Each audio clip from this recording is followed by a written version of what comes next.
Hello दोस्तों, नमस्कार, welcome है। स्वागत है आप सभी का। लगातार जारी है हमारी क्लासेस। आप देख पा रहे हैं इंडियन हिस्ट्री, मॉडर्न हिस्ट्री, और टॉपिक जो चालू है वो आप देख रहे हैं गवर्नर जनरल ऑफ इंडिया। आज हम बात करेंगे governor general of India, Bharat के गवर्नर जनरल। इसके पहले हम देख रहे थे बंगाल के गवर्नर जनरल, लेकिन थोड़ा बाकी है चीजें। बंगाल का गवर्नर जनरल के रूप में तीन गवर्नर जनरल के बारे में थोड़ा पढ़ना है, बस थोड़ा। ठीक है, जैसे कि लॉर्ड मिंटो हो चुके हैं, हमने पिछले क्लास में देखे। लॉर्ड हेस्टिंग के बारे में थोड़ा पढ़ना है, लॉर्ड हेम्बर्ट और लॉर्ड विलियम बेंटिंक, ये तीन हो जाएगा। उसके बाद हम जो बात करेंगे भारत के गवर्नर जनरल के रूप में जो भी व्यक्ति आए हैं उसके बारे में हम चर्चा करेंगे। ठीक है, जैसे कि लॉर्ड विलियम बेंटिंक है, ये बंगाल के अंतिम गवर्नर जनरल और भारत के प्रथम गवर्नर जनरल कहे जाते हैं। लॉर्ड मैकॉफ आएगा, लॉर्ड ऑकलैंड आएगा, लॉर्ड एलनबेरा, लॉर्ड हॉटिंग, लॉर्ड डलहौजी और लॉर्ड कैनिंग, ये सभी देखने को मिलेगा। ठीक है, तो ये जो चीज आप देख रहे हैं भारत के गवर्नर जनरल, इसकी हम चर्चा करेंगे। लेकिन जैसे कि मैंने कहा, इसके पहले जो तीन बंगाल के गवर्नर जनरल बाकी रह गए हैं उसकी भी हम क्या कर लेते हैं, पहले चर्चा कर लेते हैं। हालांकि हम लॉर्ड विलियम बेंटिंक की बातें तो अगले जो है भारत के गवर्नर जनरल के रूप में भी हम करेंगे। ठीक है, तो चलिए फिर स्टार्ट करते हैं आज की क्लास और देखते हैं क्या है। लॉर्ड मिंटो हो चुके हैं, लॉर्ड हेस्टिंग तो ज्यादा कुछ नहीं है। लॉर्ड हेस्टिंग के समय और हेम्बर्ट के समय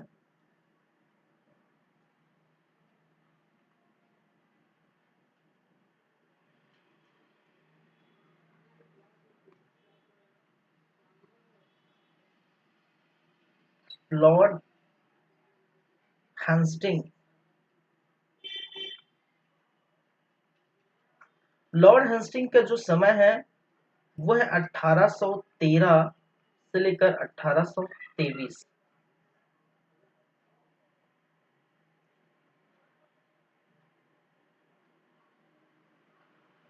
1813 से लेकर 1823। चलिए, इसके समय क्या क्या चीजें हुई थी उसकी बात कर लेते हैं।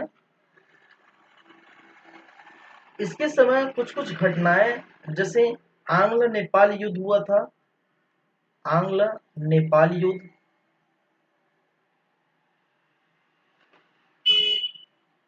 आंग्ल नेपाल युद्ध 1814 से लेकर 16 तक हुआ था, ये चीज याद रखिए। और इस आंग्ल नेपाल युद्ध में ज्यादा अभी तो इसके बारे में, क्योंकि अभी आंग्ल जो नेपाल के बारे में हम नहीं पढ़े हैं, तो फिर उनके बारे में थोड़ा पढ़ लेंगे, तब इसकी चर्चा और करेंगे अच्छे से। ठीक है, देखिए कुछ कुछ चीजें जो है इसके अंदर जैसे आएंगे, कुछ कुछ पॉइंट वो अलग से हम टॉपिक लाएंगे, उसमें हम चर्चा करेंगे। ठीक है, इसमें विजय देखने को मिलती है। विजय किसकी होती है भाई साहब?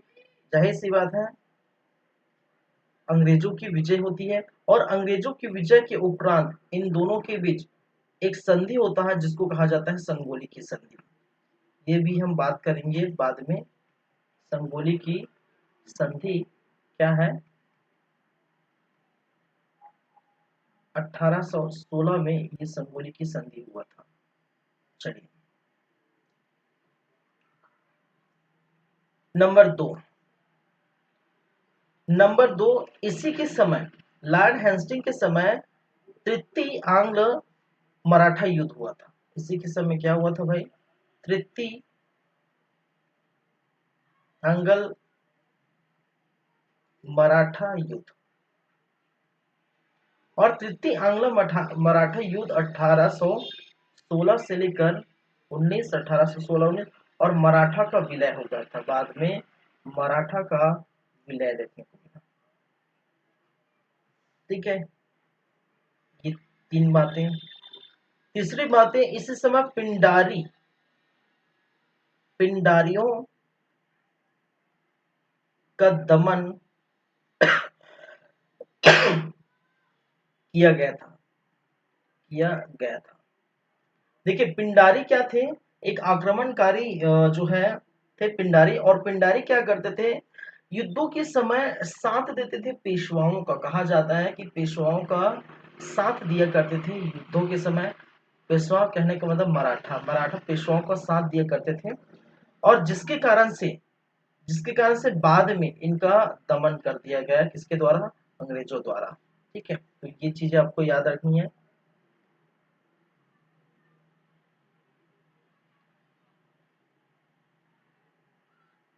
चार्ल्स मैटकॉफ, इसी के समय चार्ल्स मैटकॉफ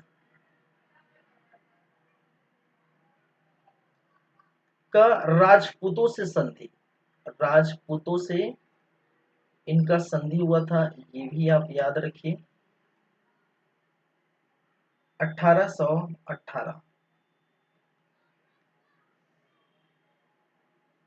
पांचवी बातें, कोलकाता में 1817 में कोलकाता में कोलकाता में हिंदू कॉलेज की स्थापना, कॉलेज की स्थापना इसी समय देखने को मिलती है। और हिंदू कॉलेज की स्थापना करने वाला स्थापना करता यदि है तो वो है कौन, डेविड हेयर। इसी के समय डेविड हेयर, डेविड हेयर नामक अंग्रेज ने लॉर्ड हेंस्टी के समय कोलकाता में हिंदू कॉलेज की स्थापना कर दी। मैं इसको यहाँ लिख देता हूँ मराठों का विलय, क्योंकि यहाँ में स्पेस में इसमें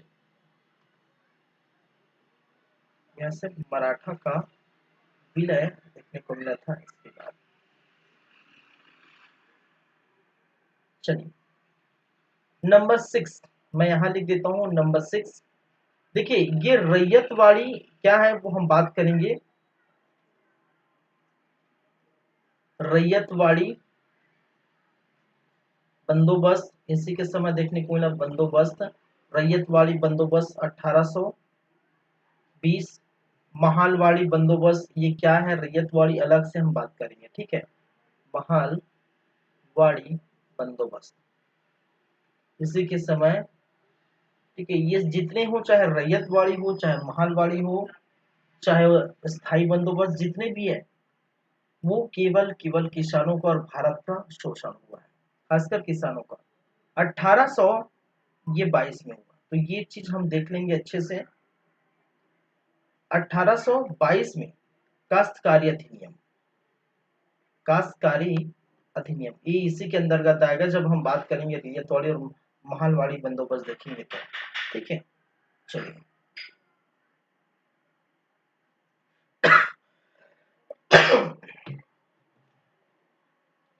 ठीक है, तो ये लॉर्ड हेस्टिंग की जो बातें इतना ही है, और इतनी ही याद रखिए, ठीक है, ज्यादा कुछ नहीं है इनके बारे में। और चलिए लॉर्ड हेस्टिंग के बाद जो आते हैं वो कौन है, वो लॉर्ड हैम्बर्ट।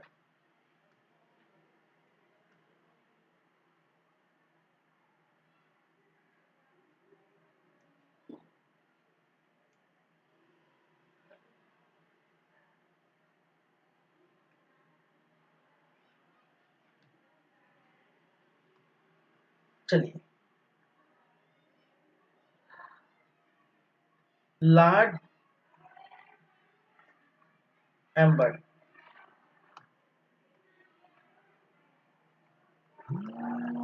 और लॉर्ड हैम्बर्ट जो है 1823 से लेकर 1828 तक देखने को मिलेगा, ठीक है। इनके समय प्रमुख घटना अगर देखें तो प्रमुख घटना क्या क्या है भाई, इसके समय घटना है प्रथम आंग्ल बर्मा युद्ध, प्रथम आंग्ल बर्मा युद्ध, इसके बारे में भी जब समय आएगा तो हम बात करेंगे क्या है ये बर्मा युद्ध। 1824 से लेकर 1826 के बीच आपको देखने को मिलेगा, ठीक है। और ये आंग्ल बर्मा युद्ध, इस आंग्ल बर्मा युद्ध में एक संधि हुई थी, इसको यादम्बू की संधि कहा जाता है। किसकी संधि, यादम्बू की संधि के नाम से जाना जाता है, जो 26 में आपको देखने को मिलती है। ठीक है, क्या है? यदम्बु की संधि। देखिए आप जानते हैं मैं बता चुका हूं कई बार कि जो बंगाल है, बंगाल पर नियंत्रण था, किसका नियंत्रण था भाई साहब? ये जो बंगाल है उस पर अंग्रेजों का नियंत्रण था, अंग्रेजों का या ब्रिटिश का नियंत्रण। और यहीं पर है बर्मा म्यांमार, चाहे हम बर्मा बोल सकते हैं या म्यांमार। ठीक है, बर्मा या म्यांमार।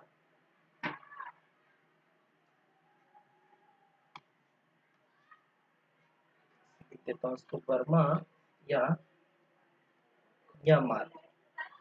ये जो बर्मा या म्यांमार है, ठीक है, ये विस्तार के चलते दोनों के बीच क्या हुआ था? युद्ध हुआ था। ठीक है, बाद में इनकी संधि के चलते, यादवों की संधि के चलते क्या किया गया था? बर्मा पर अधिकार कर लिया था अंग्रेजों द्वारा, बर्मा पर अधिकार। और साथ ही साथ इधर जाएंगे तो असम पर भी अधिकार कर लिया गया था। असम पर भी क्या कर लिया गया था? अधिकार कर लिया गया था, किसके द्वारा? अंग्रेजों के द्वारा। तो प्रथम आंग्ल बर्मा युद्ध 24 से 26 हुआ था, और इसमें यादम्बू की संधि हुई थी 1826 में, और बर्मा पर अधिकार कर लिया गया था, असम पर भी अधिकार कर लिया था। ठीक है, दूसरा इनकी बातें हैं 1824 की एक घटना है, और इस घटना को हम बोलते हैं बैरकपुर का सैन्य युद्ध। ठीक है, बैरकपुर का क्या है? सैन्य विद्रोह। और ये बैरकपुर का सैन्य विद्रोह क्या है सब? ठीक है, सॉरी, देखिए बैरकपुर के जो सेना है, ठीक है, बैरकपुर की छावनी की जो सेना आप देखेंगे 1857 की क्रांति में मंगल पांडे का नाम यहाँ पर आता है। बैरकपुर की जो सेना है, बैरकपुर की छावनी है, वहां की जो सेना को क्या किया जाता है? यहाँ की जो सेना खासकर भारतीय सेना, ठीक है, खासकर जो भारतीय सेना है, इस भारतीय सेना को क्या की जाती है कि भाई सब समुद्र पार क्या करेंगे? समुद्र पार युद्ध के लिए जाने के युद्ध के लिए जाने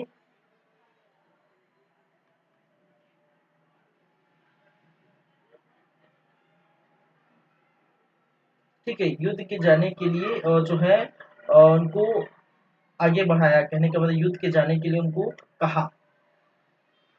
ठीक है, कहा जाता है कि भारतीय जो सेना है, बैरकपुर के सैन्य जो विद्रोह हुआ था, भारतीय सेना को कहा जाता है कि आप युद्ध के लिए आप समुद्र पार करके जाओ, समुद्र से होके जाओ, समुद्र के उस पार युद्ध करो। क्योंकि भारतीय जो सेना है, भारतीय संस्कृति है, वो क्या चाहती है, वो क्या जानते हैं कि इनको वो धर्म का उल्लंघन मानते हैं, अपने धर्म के। ठीक है, अपने जो भी धर्म है, उनका जो धर्म का जो है, उनको अंदर लगता है कि हमें ये ठेस पहुंच रहा है, हमारी जो है धर्म का एक उल्लंघन है। ठीक है, हम समुद्र पार करके नहीं जाएंगे। इनका कहना है कि हम समुद्र पार के नहीं कर जाएंगे, क्योंकि पहाड़, पर्वत, नदी, ये सभी को हम देवी मानते हैं, इनकी पूजा करते हैं, खासकर समुद्र की पूजा करते हैं।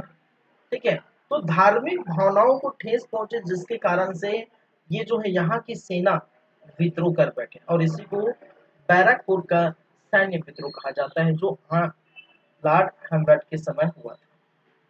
ठीक है, सॉरी,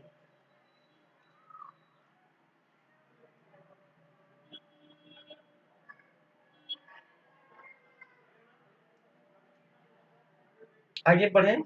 तो ये दो हो गए, अब थर्ड की बात करते हैं। तीसरा तीसरा है आपका, सॉरी, तीसरा जो जान है और अंतिम है, कहने का मतलब अंतिम है आज के लिए, लॉर्ड विलियम बेंटिंक। अंतिम भी है, प्रथम भी है। ठीक है, हम जिसकी चर्चा करेंगे वो है Lord William Bentinck. Lord William batting.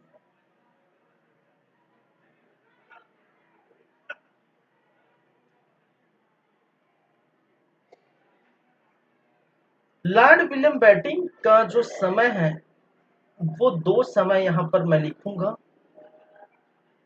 एक एक जो समय रहेगा वो 1828 से लेकर 1833 के बीच का समय, और दूसरा जो समय है वो मैं लिखूंगा 1833 से लेकर 1835 के बीच। और इस समय ये भाई साहब क्या थे, ये इस समय बंगाल के गवर्नर जनरल थे। बंगाल के गवर्नर जनरल के रूप में गवर्नर जनरल थे।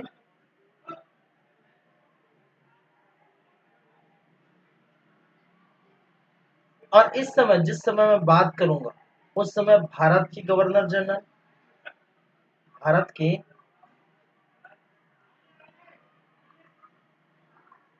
मैं इसको लिख देता हूं बंगाल के अंतिम गवर्नर जनरल के रूप में कार्य, बंगाल के अंतिम गवर्नर जनरल के रूप में इन्होंने क्या किया, कार्य किया। वहीं पर भारत के भारत के प्रथम गवर्नर जनरल के रूप में कार्य, इनका कार्य के रूप में है। ठीक है, तो दो चीजें याद रखेंगे, ये दो समय है। मैं समय बता दें, लेकिन लॉर्ड विलियम बैटिंग की जो बातें रहेगी वो पूरा एक साथ हम करेंगे। हम ये बात नहीं करेंगे कि अभी जो भाई साहब बंगाल का चल रहा है या फिर भारत का चल रहा है। ठीक है, यहाँ बता दिया हूँ कि 1828 से 1833 तक बंगाल के अंतिम गवर्नर के रूप में कार्य करते हैं, और जैसे ही 33 स्टार्ट होता है, ठीक है, वहां से स्टार्ट करते हैं कौन, भारत के गवर्नर जनरल। तो इसका मतलब जो स्टार्ट करने वाले थे हम, वो होने वाला है भारत की गवर्नर जनरल की बात है। ठीक है, तो चलिए फिर चलते हैं।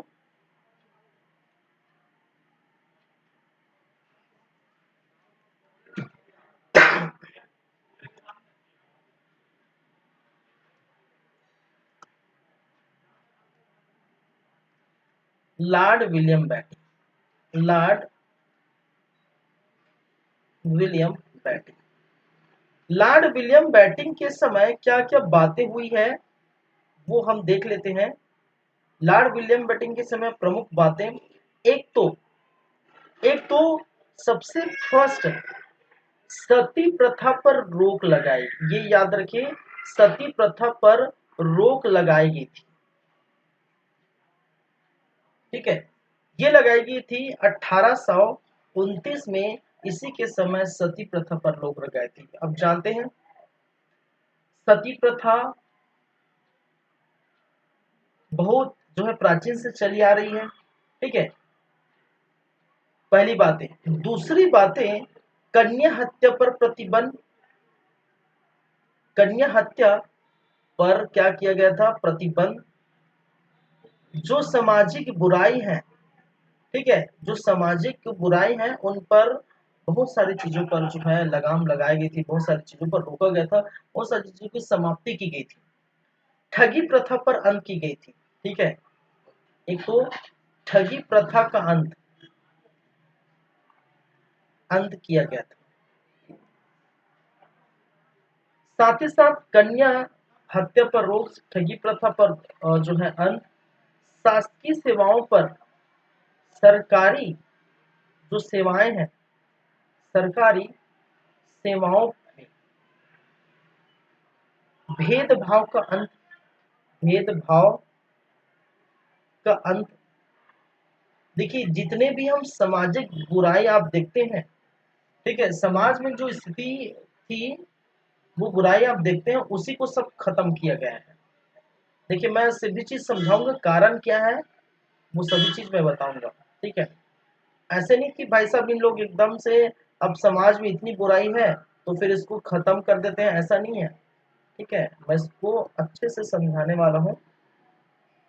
कलकत्ता मेडिकल कॉलेज की नींव डाली गई थी, नींव रखी गई थी इसी समय। ठीक है, अब देखिए क्या, ये देखिए यहाँ पर हम बात करें किसकी, ये पूरा अभी तो खैर साथ में हम बात कर रहे थे बंगाल का, तो भी बन गया भारत का गवर्नर जनरल। अब हम बातें करें भारत का गवर्नर जनरल के रूप में, भारत के गवर्नर जनरल। ठीक है, अब देखिए बात ये है कि आपको पता है कि मैं जब पढ़ाया था इसके पहले ईस्ट इंडिया कंपनी के बारे में मैंने बताया था। ठीक है, मैंने बताया था east India company, east India company, और ईस्ट इंडिया कंपनी के बारे में बताया था उनके जो है विकास। ठीक है, उनके विकास के चरण मैंने बताया था। विकास के चरण कहने का मतलब है, यहाँ पर मैंने कहा था कि कंपनी जो है east India company, east India company, east India company ने शोषण किया था भारत से, भारत के लोगों का। उस चरण में मैंने बताया था कि भारत में जो कच्चे माल आते थे, याद रखिए मैं पूरा जो है कि चीज नहीं बताऊंगा कि पढ़ा चुका हूँ। मैंने क्या कहा, ईस्ट इंडिया कंपनी ईआईसी में औद्योगिक क्रांति आ गई थी। इस समय औद्योगिक क्रांति का समय था, और औद्योगिक क्रांति आ गई थी, और औद्योगिक क्रांति के चलते यहाँ पर फैक्ट्री भी लगने शुरू हो गए थे। फैक्ट्री, पूरा फैक्ट्री से अब क्या होगा, प्रोडक्शन। ठीक है, प्रोडक्ट बनेगी, प्रोडक्शन शुरू होगा, कहने का मतलब उत्पाद बनेगा। अरे भाई साहब जो भी साबुन निरमा जो भी है, सूती वस्त्र बनते थे वहां पर। ठीक है, बहुत सारी चीजें का जो है निर्माण होता था। लेकिन ये होता था कब, कब संभव था, क्योंकि यहाँ पर जो भारत है और भारत से मिलता था कच्चा माल। कच्चा माल, ये चीज मैंने बताया था, और कच्चा माल, ठीक है, एग्रीकल्चर के रूप में। ठीक है, किसके रूप में, एग्रीकल्चर, कृषि के रूप में, एग्रीकल्चर या कृषि के रूप में कृषि संबंधी कच्चा माल मिलता था। और इसी कृषि संबंधी कच्चा माल का उपयोग ये फैक्ट्री में करते थे। समझिएगा पूरी बातें, ये फैक्ट्री में करते थे, और फैक्ट्री से बना हुई जो प्रोडक्ट है, इसी फैक्ट्री से बनी हुई प्रोडक्ट का वो उनको करना था कहाँ पर, सेल करना है, कहाँ पर, भारत पर। यहाँ पर उनको क्या करना है, बेचना है। भारत पर क्या करना है भाई साहब, बेचना है, सेल करना है। भारत पर जो है बाजार का जो है एक बहुत बड़ा, ठीक है, नेटवर्क, बाजार का बोलते हैं ना, बाजार का नेटवर्क या स्टेब्लिश करना है। यहाँ पर भारत पर क्या करना है, एक इसी प्रोडक्ट का जो इंग्लैंड से आने वाली प्रोडक्ट, और यहीं से इंग्लैंड से जो है बाद में औद्योगिक क्रांति के बाद वृत्ति क्रांति आया, और इसी बीच में रेलवे का विकास आपको देखने को मिलेगा बीच में। ठीक है, वो चीज मैं भी पढ़ाऊंगा बाद में। इसी जो है बाजार जो है, एकीकृत बाजार, एकीकृत बाजार, और एकीकृत बाजार कहने का मतलब है यहाँ पर लोगों को जो भी प्रोडक्ट इंग्लैंड से आएंगे उसके लिए आकर्षित करना है, उसके लिए क्या करना है, उसके लिए भाई साहब अगर आप बेच रहे हैं कुछ भी चीजें, बिजनेस कर रहे हैं, ठीक है, कुछ बिजनेस कर रहे हैं, तो वहां लोगों की जो है जो वो चीज चाहिए लोगों को वहां पर जहां आप बिजनेस कर रहे हैं, और वही चीज आप देंगे तभी वो चीज वो क्या कर पाएंगे, खरीद पाएंगे। ठीक है, मान के चलिए जहाँ जो है कुछ भी ठेला लगाए हैं या फिर शॉप लगाए हैं किसी चीज का, और उनकी डिमांड वहां पर है और वैसी चीजों की जरूरत वहां पर है, तो वहां उसी का जो है आप स्टॉल लगाएंगे, उसी का जो शॉप लगाएंगे, तब वो चलेगी, जाहिर सी बात है। ठीक है, पहली बातें। और दूसरी बातें यहाँ पर ऐसी स्थिति में जब जो है लॉर्ड विलियम बेंटिंक आया था, भारत का प्रथम गवर्नर जनरल बन के जब लॉर्ड विलियम बेंटिंक आया था, तो उस समय समाज में इतनी ज्यादा कुरीतियां थी, सती प्रथा, बाल विवाह, कन्या हत्या, ठीक है, सती प्रथा हो गया, पर्दा प्रथा हो गया, बाल विवाह हो गया, कन्या हत्या हो गया, ठीक है, आप जो और देख रहे हैं ठगी प्रथा हो गया, ये सारी बहुत सारी समाज में कुरीतियां थी। और अब इस ये जो मुद्दा है, कहने का मतलब एकीकृत बाजार है। अब एकीकृत बाजार को हम पूरे इंडिया में, ठीक है, पूरे भारत में हम कैसे फैलाएं, ताकि यहाँ के जो कस्टमर है, यहाँ जो कस्टमर है, हमारे कस्टमर कौन होंगे भाई साहब, भारतीय होंगे। और इसी भारतीय कस्टमर को क्या करना है, इसी भारतीय कस्टमर को ये प्रोडक्ट सेल कराना है, ठीक है। तो कैसे करेंगे, करेंगे कैसे, जब इस जितने भी कुरीतियां हैं उस कुरीतियों से बाहर जब निकलेंगे, ठीक है, इस कुरीति से जब बाहर निकलेंगे तब क्या होगा, ठीक है, उस बिल्ली से बाहर निकलेंगे, कुरीति से बाहर निकलेंगे, तभी लोग आएंगे, ठीक है, तभी प्रोडक्ट सेल होगा, ठीक है। और उसके लिए जरूरी था कि समाज में सुधार किया जाए। समाज में सुधार करना लॉर्ड विलियम बेंटिंक या ब्रिटिश का नीति नहीं है। इनकी नीति, इनके पीछे की नीति, इनकी पीछे की सोच, इनकी अंदर की सोच आर्थिक नीति को बढ़ावा देना है, उस एकीकृत बाजार को बढ़ावा देना है। और एकीकृत बाजार या आर्थिक नीति की जो बढ़ावा देने का कार्य कब होगा, जब इतनी सारी चीजें हम कर देंगे, सती प्रथा पर रोक लगा देंगे, कन्या हत्या पर प्रतिबंध लगा देंगे, पर्दा प्रथा पर रोक लगा देंगे, विधवा विवाह, ठीक है, बाल विवाह पर रोक लगा देंगे, विधवा पुनर्विवाह पर जो है उनको जो है प्रोत्साहित करेंगे, लोगों को कुछ देंगे तभी तो वो हमारे प्रोडक्ट यूज करें। साथ ही साथ आप देखिए आगे आएगा, साथ ही साथ जो पाश्चात्य शिक्षा है, पाश्चात्य शिक्षा है उसका माध्यम अंग्रेजी कर देना, ठीक है, पाश्चात्य शिक्षा का जो माध्यम होगा, अब आने वाले समय में अंग्रेजी कर दिया जाए, अंग्रेजी लैंग्वेज के माध्यम से पाश्चात्य शिक्षा की शिक्षा दी जाएगी, ताकि ताकि वो जो भारतीय है दिखने में तो भारतीय रहेंगे, दिखने में तो भारतीय रखेंगे, लेकिन बुद्धि से, सोच समझने से, व्यवहार से, बात करने के तरीके से, आचरण से क्या होना चाहिए, वो इंग्लैंड लगना चाहिए, वो ब्रिटिश लगना चाहिए, ठीक है, क्या लगना चाहिए, इंग्लैंड लगना चाहिए, ब्रिटिश लगना चाहिए, उनकी सोच समझने की शक्ति, ठीक है, हमारी जैसी होनी चाहिए, हालांकि वो भारतीय है। और उसके लिए ये पाश्चात्य शिक्षा का जो माध्यम है वो अंग्रेजी कर दिया गया था बाद में। तो ये कारण ये नहीं है कि भाई साहब आप जो है बहुत अच्छे काम कर रहे हैं समाज के लिए, समाज के लिए तो पहले भी अच्छे काम कर सकते हैं, ये सब तो सदियों से चली आ रही है, ये तो ये सब तो आप प्राचीन काल से चली आए, तो प्राचीन काल के समय चले तब जब आए बीच में, तो उसी समय 1600 1700 के समय आप ये कर देना चाहिए, सती प्रथा पर रोक लगा देनी चाहिए था, ठीक है। लेकिन उनकी नीति ये थी, ठीक है, उस समय ऐसी स्थिति नहीं थी, ठीक है, उस समय खुद व्यापार करते थे, उस समय खुद व्यापारी थे। अब इस समय एक एकीकृत बाजार बनाया है, और एकीकृत बाजार तभी सफल होगा सब जब ये जितनी बेड़ियां हैं समाज में, जो कुरीतियां हैं समाज की, जो जितनी बेड़ियां हैं, इस बेड़िया को पार करेंगे तब ये चीजें होंगी मुमकिन, और इसी कारण ये चीजें हुई है, ठीक है। चलिए एक बात और मुझे करनी है, एक बात और मुझे करनी है कि देखिए यहाँ पर एक चीज आएगा जिसको मैं बात करूंगा, 1833 का, इसी समय 1833 का चार्टर्ड एक आएगा, इसकी मैं चर्चा करूंगा, ठीक है, ये बहुत महत्वपूर्ण है इनके समय की। 1833 का क्या भाई साहब, चार्टर्ड एक।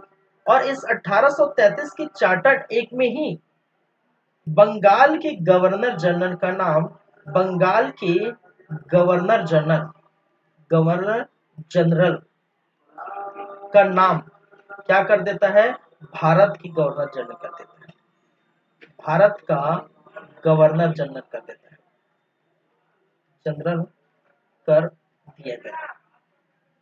मैं नेक्स्ट पेज में खैर लिखूंगी इसको, ठीक है।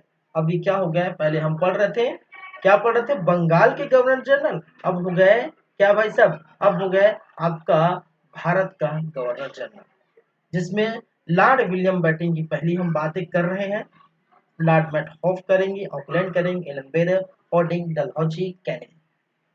ठीक है, चलिए तो बढ़ते हैं 1833 का चार्टर्ड एक्ट देख लेते हैं, क्या क्या बातें हुई हैं उनके अंतर्गत, वो हम बातें करेंगे। ठीक है, 1833 का चार्टर्ड।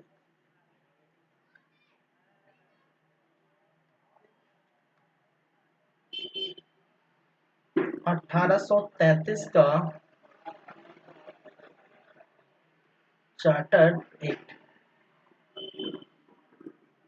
तो 28 से 33 में कौन था भाई साहब, कौन था, लॉर्ड विलियम बेंटिक। फिर 33 से आते हैं और 33 से 35 तक भी रहते हैं, और 33 को जब आते हैं तो बंगाल के नहीं भारत के गवर्नर जनरल कहा जाते हैं।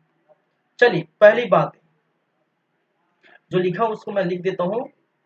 इस एक्ट के तहत इस क्या क्या बिंदु है, प्रमुख बिंदु चार्टर्ड एक्ट की, वो हम बातें करेंगे, बहुत महत्वपूर्ण है। इस एक्ट के तहत बंगाल के गवर्नर जनरल का नाम बदलकर भारत का गवर्नर जनरल कर दिया गया। बंगाल के गवर्नर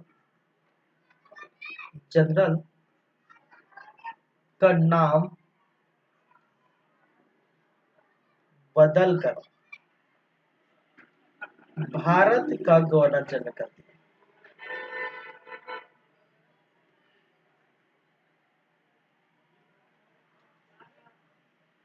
कर दिया गया।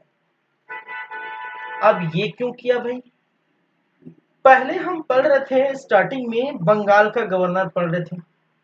अब बंगाल के गवर्नर के बाद, ठीक है, उसको फिर चेंज कर दिया गया, बंगाल का गवर्नर जनरल कहलाने लगा। अब बंगाल के गवर्नर जनरल कहलाने लगा, फिर बाद में ये 1833 में चेंज करके भारत के गवर्नर जनरल कर दिया। क्यों किया, ठीक है, तो पहले अगर हम देखें, पहले हम ये देखते थे कि बंगाल का गवर्नर, ठीक है, हम यही के बंगाल का गवर्नर देखे थे, और बंगाल के गवर्नर को चेंज किया था किसमें, बंगाल के गवर्नर जनरल, गवर्नर जनरल, और फिर अब चेंज कर दिए गए हैं भारत का गवर्नर जनरल, भारत का गवर्नर जनरल। अब इसमें देखिए, इसमें क्या बातें थी पहले मैं बता चुका हूं, जब बंगाल के गवर्नर से बंगाल के गवर्नर जनरल के रूप में चेंज हुआ था, इस समय चेंज हुआ था, तो ये चेंजेस इसलिए की गई थी क्योंकि यहाँ पर 3 प्रेसिडेंसी थी। ठीक है, इस समय की स्थिति में 3 प्रेसिडेंसी थी, 3 प्रेसिडेंसी, और 3 प्रेसिडेंसी में एक था आपका बंगाल, एक था आपका आपका जो है मद्रास, और दूसरा है आपका बॉम्बे। ये 3 प्रेसिडेंसी है, और 3 प्रेसिडेंसी में से जो बंगाल की प्रेसिडेंसी है, यहाँ से रेवेन्यू बहुत अधिक मात्रा में आ रहे थे, यहाँ से रेवेन्यू को कलेक्शन बहुत अधिक मात्रा में हो रहा था एज कम्पेयर टू मद्रास और बॉम्बे। और इसी कारण से देखिए, यहाँ पर भी गवर्नर बैठते थे, यहाँ पर भी जो है गवर्नर बैठते हैं, मद्रास का गवर्नर बोल लीजिए, बॉम्बे का गवर्नर बोल दीजिए, बंगाल का गवर्नर बोल दीजिए, सभी में गवर्नर बैठते हैं। लेकिन इसी को डिफ्रेंशिएट करने के लिए कि भाई बंगाल का लेवल ऊपर है, अलग है, उसका रेवेन्यू कलेक्शन का जो है वो अलग ही चल रहा है, तो इसलिए मद्रास और बॉम्बे के गवर्नर का नाम तो गवर्नर ही रह गया। बाद में बंगाल के गवर्नर का नाम बंगाल का गवर्नर जनरल रख दिया, क्योंकि इन दोनों से उनको विभाजित करना था, अलग रखना था। ठीक है, ये बातें। फिर जब बात करते हैं कि बंगाल के गवर्नर जनरल का नाम अब भारतीय गवर्नर जनरल क्यों रख दिया गया, ये भी बात देखिए। अब इस समय ऐसी स्थिति है कि पहले पहले क्या था, मैं थोड़ा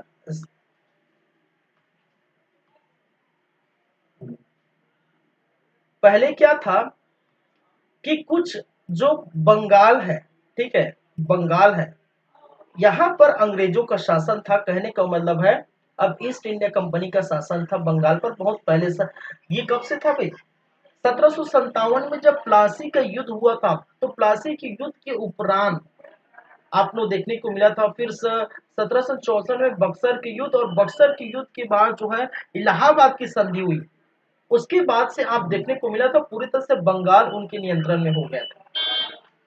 ठीक है, अब क्या होगा आगे जब हम चलते हैं भारत का जो, अब धीरे धीरे धीरे धीरे पूरे भारत में, धीरे धीरे धीरे पूरे भारत में क्या हो गया, पूरे भारत में अंग्रेज देखने को मिला, पूरे भारत में अंग्रेजों का नियंत्रण, पूरे भारत में क्या हो गया, अंग्रेजों का नियंत्रण, अंग्रेजों का नियंत्रण स्थापित हो गया। और इसके पहले हम देखे थे ना, जो छोटे छोटे राज्य थे उसको विलय कर दिया गया था, छोटे छोटे जो थे, जैसे मराठा है, ठीक है, लाड जो वेली जली की जो हमने सहायक संधि देखी, और सहायक संधि के अंतर्गत सेना रखने की बातें कही गई थी, और इसके चलते बाद में उसी राज्य का विलय जो ब्रिटिश में कर दिया जाता है।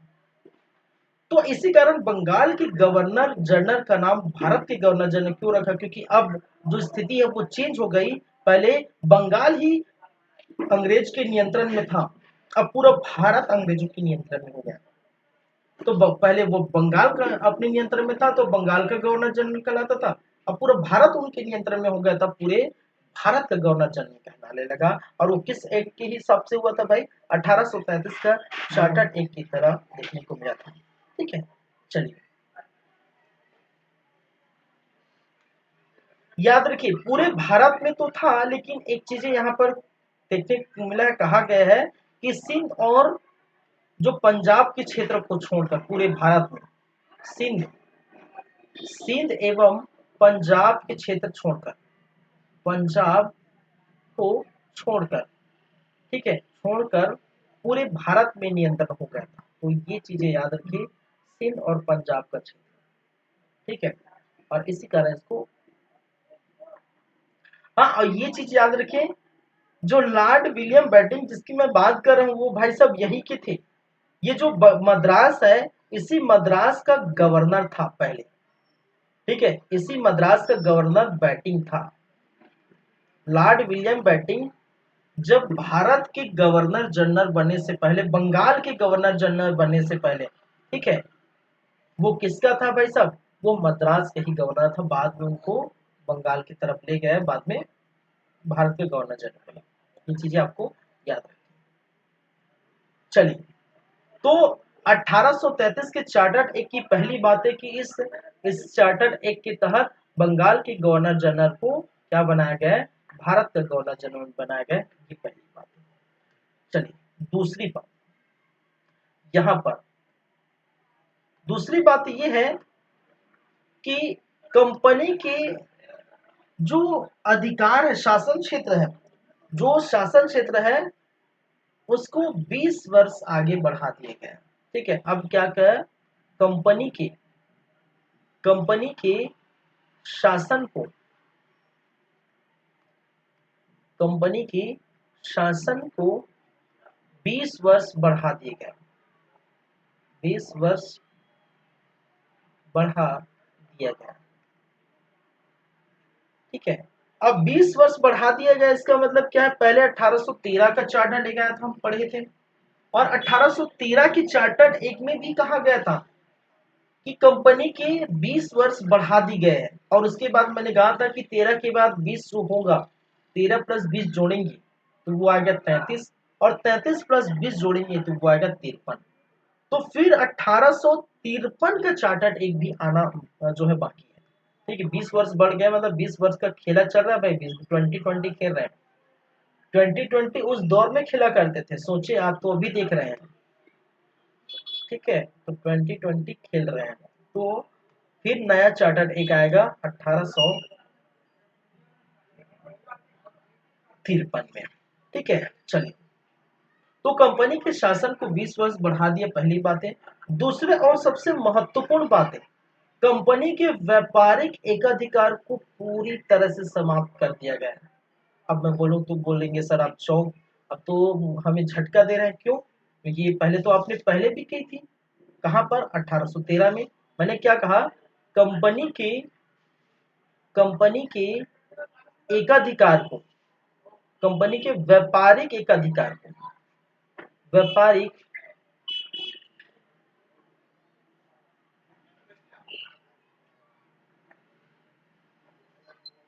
एकाधिकार को पूरी तरह समाप्त किया, पूरी तरह समाप्त कर दिया।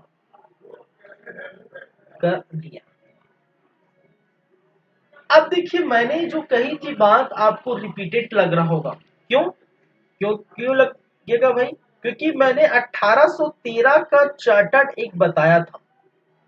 ठीक है, 1813 का चार्टर्ड एक बताया था, और 1813 के चार्टर्ड एक में, अरे यार क्या हो गया, शादी वादी हो रहा है क्या यार? थोड़ा एक मिनट वेट करेंगे।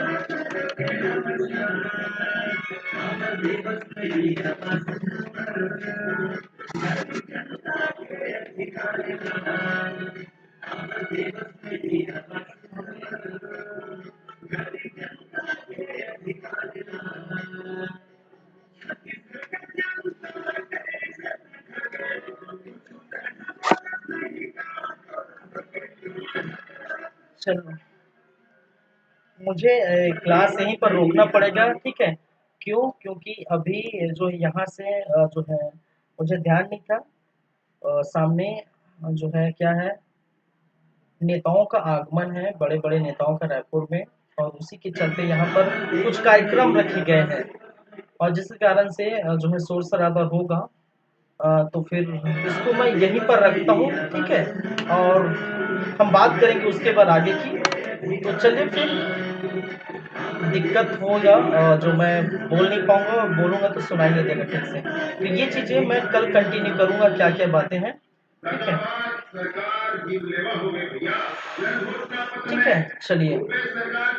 चल, तो फिर भाजपा के कुछ जो भाजपा कार्यकर्ता है, भाजपा सदस्य हैं, वहाँ से कुछ नेता आ रहे हैं, तो इसके कारण से जो है दिक्कत है। चलिए ठीक है, नेक्स्ट करेंगे बातें। Thank you.